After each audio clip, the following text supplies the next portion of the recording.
के रानी तू लगेलू कमाल, चलत बाटे मनवा हो के बेहाल।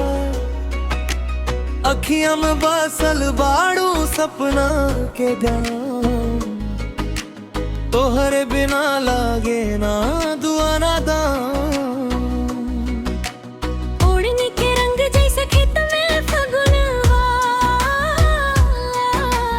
तू आइलू त हंस दिहल बमानवा। गली गली पुछलाई का भइल हाल, तोहरे निहोरा में डोले सगरी संसार। धीरे धीरे चलना दिलवा के चोर, एक बेर मुस्क त जागे जोर शोर। सांस में बाजेला तोहरे ही नाम, अब ता हमके दे दा तोहरे संग ठाम। गोवा के रानी, गोवा के रानी,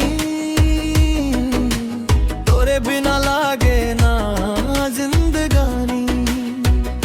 गोवा के रानी, गोवा के रानी,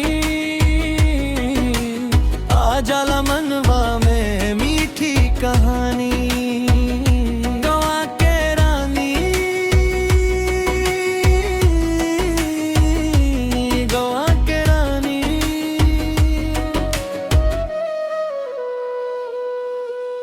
बगीचा का भेवा कैसन तोहर चाल, देखते रह जाए भइल काबल जान।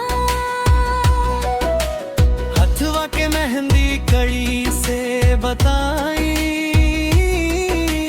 तोहरे नामे दिलवा में रंग चढ़ाई। पानी भरत बिरा पायल बोले छम छम, हमरे सपना में तू आवेली हरदम। सांसे सांसे महके तोहारे आजब रंग, जैसे सावन व्यागे पुरन कहूँ मैं। एह बेटा हम सब कुछ हार जाई, तोहरा आँखी में आपन धार पाई। एक नजर देदा भर जाई खास, तोहरे लगन में हो गई बारी खास। गोवा के रानी, गोवा के रानी, तोरे बिना लागे ना जिंदगानी। गोवा के रानी, गोवा के रानी, आ जाला मनवा में मीठी कहानी। गोवा के रानी, गोवा के रानी।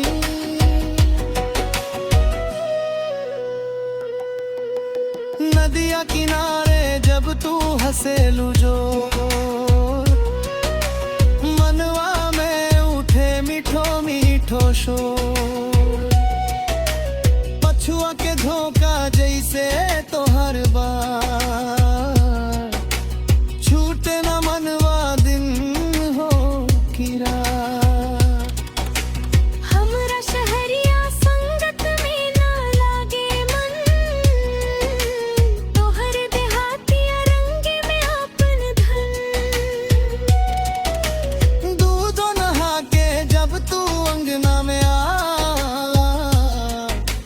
सगरी उदासी के नाम मिट जा। अब ना रहब हम दूर तोहर से, सोनवा के डोरी बंधल बाड़े जे, संगे संगे चलल सपना सजाई। तोहर काजरवा में अपन नजर आई। गवा के रानी, गवा के रानी, तोरे बिना लागे ना जिंदगानी।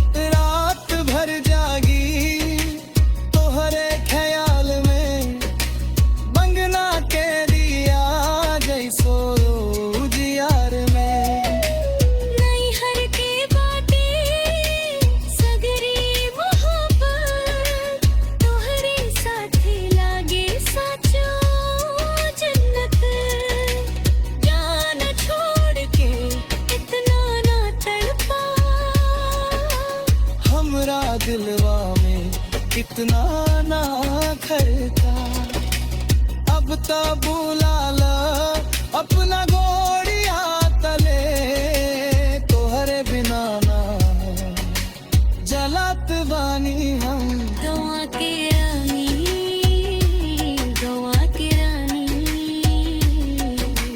तोरे बिना लागे ना जिंदगानी गवा के रानी गवा के रानी आ जला मनवा में मीठी कहानी गवा के रानी गवा के रानी हमरा सांसों में बसल तू ही